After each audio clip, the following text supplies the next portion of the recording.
عرفوا كفروا به فلعنة الله على الكافرين بئس ما اشتروا به أنفسهم أن يكفروا بما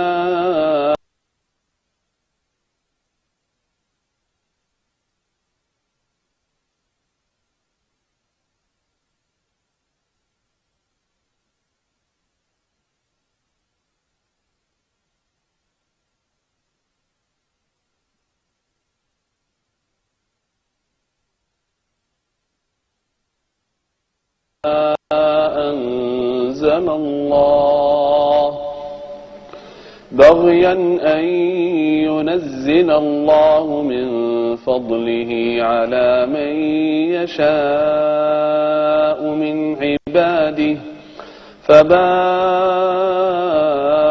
بغضب على غضب وللكافرين عذاب مهين وإذا قيل لهم آمنوا بما أنزل الله قالوا نؤمن بما أنزل علينا ويكفرون بما وراءه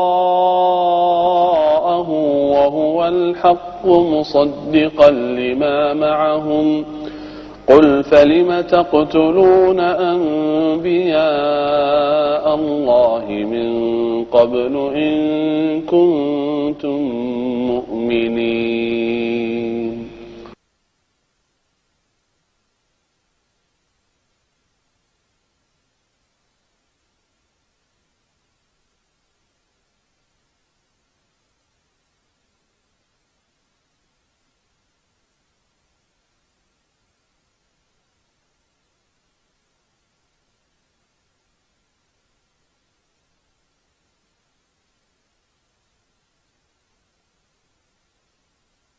Ya, saya udah tulisin nih buat saudara semua. Nih. Siapa yang sholat duha 4 rakaat, akfika akhirahu. Allah akan anterin rezekinya di siang hari.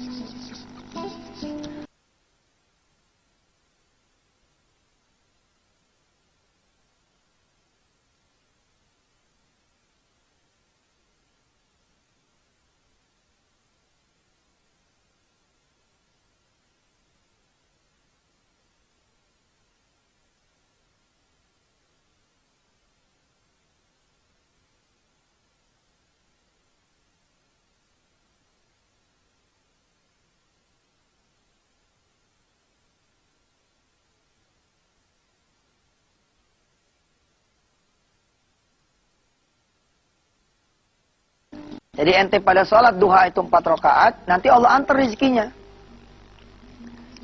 Saya tuh, senang gitu loh. Karena pada saat saya mendengar, membaca hadis ini, itu lagi jobless gitu. Jobless ya, lagi nggak punya kerjaan dan moneyless. Agak punya duit. Lah orang yang nyari duit aja susah ya kan? Harusnya kan bagaimana kerjaan gak punya usaha. Lalu ketemu nih kalimat ini, sholat deh 4 rakaat, nanti Allah akan anterin rezekinya. Saya bismillah pemirsa. Ya, atas izin Allah nih cerita. Tahun berapa ya? 99 Pak kalau nggak salah. Saya gelar sejadah. Saya bilang sama Allah begini, ya Allah, bener nih kalau sholat 4 rakaat bakalan diantar rezeki. Mau nyari aja nggak ketemu. Masa? Tapi kalau nggak percaya, ya berarti saya nggak beriman dong. Bismillah dah, saya mau percaya. Saya mau sholat nih 4 rakaatnya Allah. Mudah-mudahan engkau betul-betul menjalankan apa yang dikatakan Rasul. Ya, indahnya ungkapan Nabi kan bahwa dia salah satunya adalah benar, merupakan janji Allah Subhanahu Wa Taala. Udah, saya sholat duha deh. Sholli sunat duha, begitu saya bilang, rakaatnya lillahi ta'ala. Allahu Akbar. Ketika sholat saya mau meyakini betul bahwa setelah selesai salam-salam tuh duit udah ada gitu. Benar pemirsa, begitu sholat rakaat yang kedua, itu ada yang ngucap salam. Assalamualaikum. Ini saya lagi sholat nih, baru 2 rakaat nih, rakaat yang kedua. Dalam hati saya begini, wah iya nih, bener nih. Baru 2 rakaat udah dia ngucap salam nih. Berarti nih hadis bener nih. Kalau selesai 4, jadi ini duit nih. Wah, pemirsa yang mendengar cerita ini, ya ini saya nih khusyuk apa enggak disebutnya? Kan lagi sholat nih, ada yang datang, lalu saya mengingat janji Allah dan Rasulnya nih, bakalan diantar nih kalau sholat 4 rakaat. Ini kira-kira khusyuk apa enggak? Pemirsa pasti jawab, enggak khusyuk. Kalau saya lain.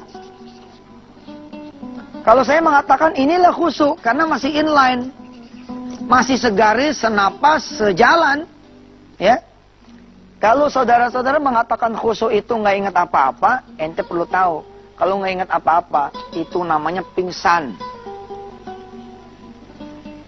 Nah, kalau ente nggak dengar apa-apa, itu namanya budak. Ya kan? Nah, kalau kita kan, kita emang orang biasa deh, ya nggak? Masih dengar. Orang Rasulullah aja, ketika beliau itu, sujud, ada Hasan Hussein naik ke dia punya punggung, tahu kan? Ketika Rasulullah ngedengar ada yang nangis di belakang seorang anak, lalu Rasulullah mempercepat sholatnya, tahu kan? Dan tidak berkurang tuh kekhusyuannya. Maka saya ketika ada yang salam, Assalamualaikum, terus saya bilang, dia nih duit nih. Mudah-mudahan deh bener, aneh cepetin sholatnya. Rakaat 2 yang pertama, aneh percepat sholatnya. Kemudian begitu salam-salam, aneh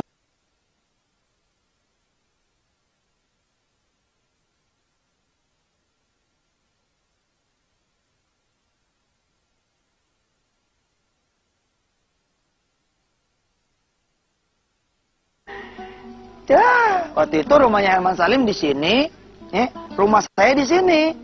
Kita dipisahin sama gang, lalu ada kali di sini. Gang lagi ke sini. Saya lemes tuh. Saya bilang sama Allah begini, loh, elah, sekalinya percaya, ternyata nyasar. Kirain beneran. Ya udah, saya unjukin aja dia. Ya, saya unjukin dia rumahnya Herman Salim itu di mana. Tapi ternyata Masya Allah. Allah emang gak pernah ada bohongnya. Kita akan lihat nih setelah yang berikut ini ya. Silakan lewat dulu.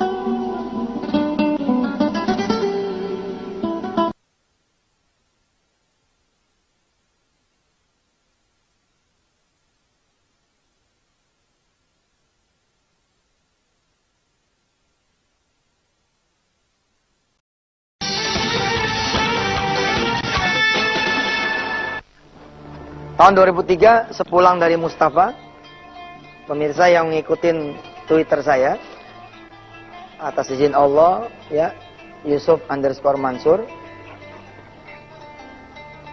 nanti cek, ya, cek TL-nya Mustafa. Ini akan ketemu kisah ini, umpama Anda tidak melihat tayangan hari Senin yang lalu. Seperti saya bilang saat mau tutup segmen yang sebelumnya, sedekah saya di royalti buku itu seperti saudara punya proyek. Lalu saudara punya untung. Lalu saudara bilang sama Allah, keuntungan proyek ini untukmu ya Rabb. Saudara boleh tidak melakukan itu, boleh saja. Yang tidak boleh sama sekali tidak sedekah. Ustadz orang gila yang mau sedekah 10 kurang 10. Ya terserah aja. Saya adalah bagian dari orang gila yang saudara itu pikir. Karena saya pernah melakukan hal yang gila. Subhanallah, mobil saya paling banyak sekarang dari seluruh orang di Indonesia. Kemana kota saya punya mobil. Turun di bandara apa saja sudah dijemput langsung sama mobil yang saya tidak pernah beli. Tiap hari mobil saya ganti-ganti, tergantung yang jemput. Ya toh, saya nggak pernah beli. Saya masuk hotel apa aja nggak pernah bayar. Nggak tahu check-in, nggak tahu check-out. Villa saya nggak perlu juga beli. Kalau kata orang Jawa, sugih tanpa bondo.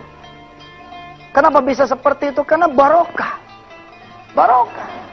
Nah, saya sedekah nih. Saya datang ke penerbit namanya Zikrul Hakim. Buku-buku saya banyak diterbitkan oleh penerbit ini, ya. Ini ada Mencari Tuhan yang Hilang.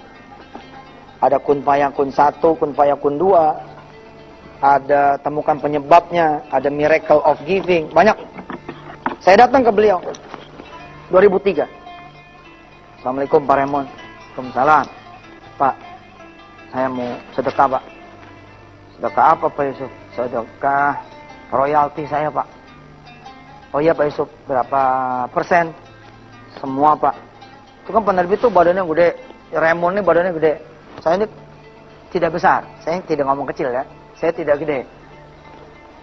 Itu ketika dia mendengar saya pengen sedekah semua, itu kepala saya diunyeng-unyeng. Pak, gitu kepala saya digini-gini. Bapak pusing kali, minum obat aja pulang kita. Kok pulang Pak? Loh, gede loh Pak. Lalu diambillah kertas oleh beliau. Pak Yusuf dengerin ya, Bapak nih bakalan setenar Kiai Zainuddin MZ. Ini omongan dia nih, bukan omongan saya. Bapak nih bakalan jadi orang hebat di negeri ini. Bapak nggak jadi orang hebat aja, buku bisa laku 5.000 eksemplar. Kalau 5.000 eksemplar, harga jualnya 25.000 atau 50.000, maka Bapak mendapatkan royalti kira-kira 5.000 perak per buku. Ya, 5.000 perak per buku. Kalau dicetaknya 2 kali, 10.000 eksemplar, maka Bapak punya kira-kira berapa tuh? 5.000, 50 juta. 50 juta loh Pak, satu buku. Kalau Bapak rajin, ya jualin kemana-mana, ngiklanin, sambil dagangin, bisa setahun ini. Lalu dikali 23, ini sudah berapa Pak? Coba deh, Bapak punya Maimunah. Betul nih, ini omongan si Raymond nih. Bapak punya Maimunah, Bapak punya Wirda, Bapak juga punya orang-orang yang Bapak harus tanggung hidupnya. Nah di sini saya belajar, emangnya saya siapa? Bisa nanggung orang-orang itu pada. Kan yang tanggungan itu sebenarnya tanggungan Allah. Nggak ada urusan saya, apakah saya punya duit lalu bisa nanggung, saya tidak punya duit lalu tidak bisa nanggung. Nggak ada. Raymond menyuruh saya berpikir. Angka yang diajukan adalah, Pak, kalau memang Bapak ngotot pengen sedekah, supaya kesulitan Bapak itu tertolong oleh Allah, coba deh Bapak sedekah 25% aja. Atau maksimal 50% saja. 50% ini udah banyak Pak. Udah banyak. Ya sudah Pak Raymond. Kalau gitu saya sholat dulu deh. Saya istikharah dulu. Pak Raymond bilang, iya deh. Sholat dulu, berdoa dulu, mikir dulu. Jangan sampai 100%. Mudah-mudahan nanti kita ketemu lagi. Pemirsa seperti apa ba'da saya sholat, nanti saya akan teruskan ceritanya selepas yang berikut ini.